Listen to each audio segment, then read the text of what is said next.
フメーカー柄付近です。前回の続きでハンドル回収します。ハンドルの下側を削ります。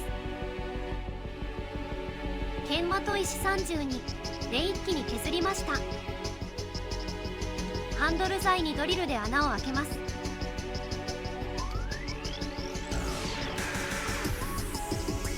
穴が開いたら割り箸をぶっ刺して固定します。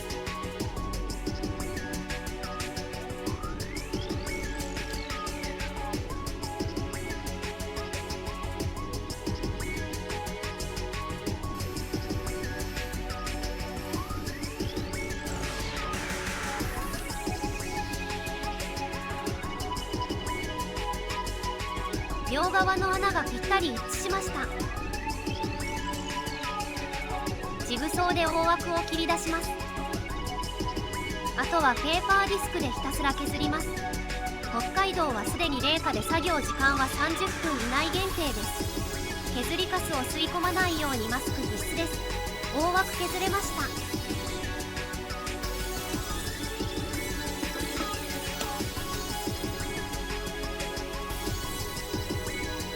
まだちょっと太いっすね。前のハンドルは細めだったので今回は太めでがずっと握れるハンドルにします。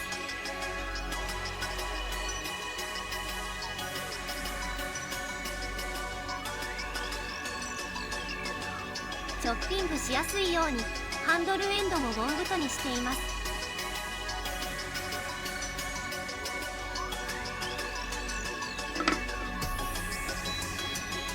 ハンドルを仮組み。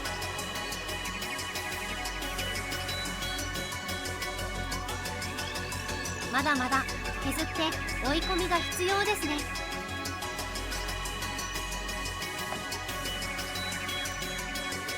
翌週、外はマイナス2度、頑張って削ります。上側をきれいに揃えました。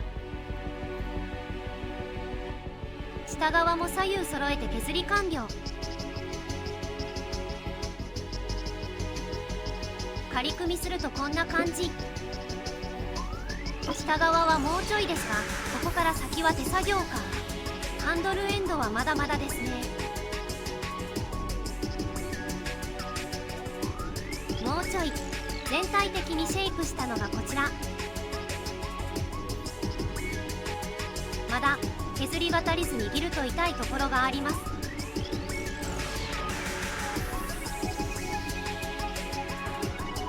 チョッピングするにはいいぐらいになりました。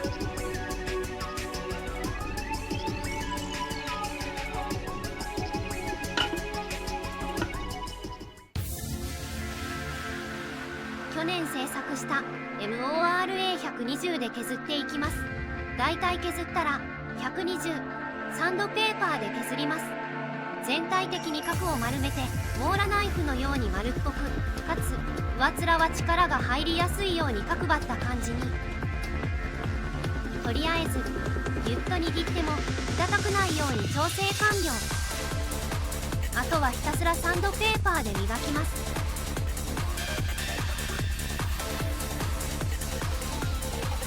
ここからは4倍速でひたすら削ります。ナイフ作りはほとんどが削りです。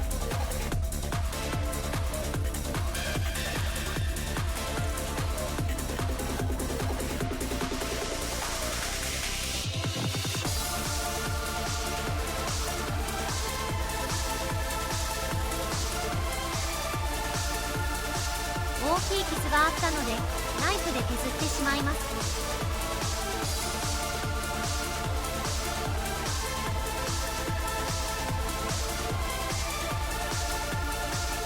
切り出しては削り、削っては切ったり、ひ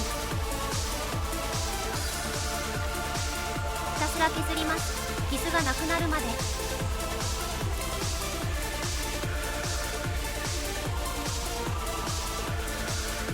削り終わりましたのでオイルフィニッシュします。ついでに MORA120 もハンドル削ってそのままだったのでくるみ用にしときます。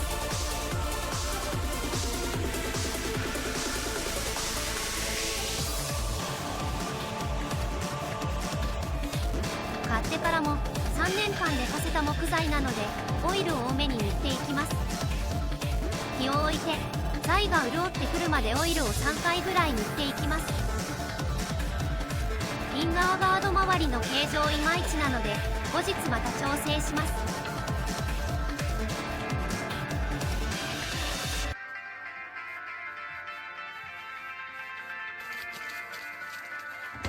ちなみに赤い方の木材はカリンです。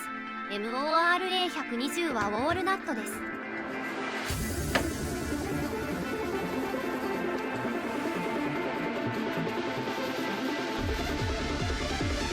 ウォールナットはオイル入れると色が異なりますね。木材にオイルフィニッシュするとぬめっとした光沢が出るのですが、光沢マニアとしてはハーハーです。こぼれたオイルも塗りたくってやります。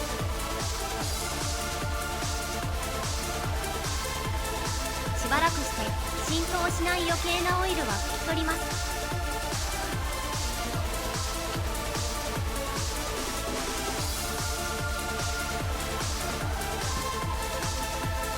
ついでにお盆もオイルフィニッシュ。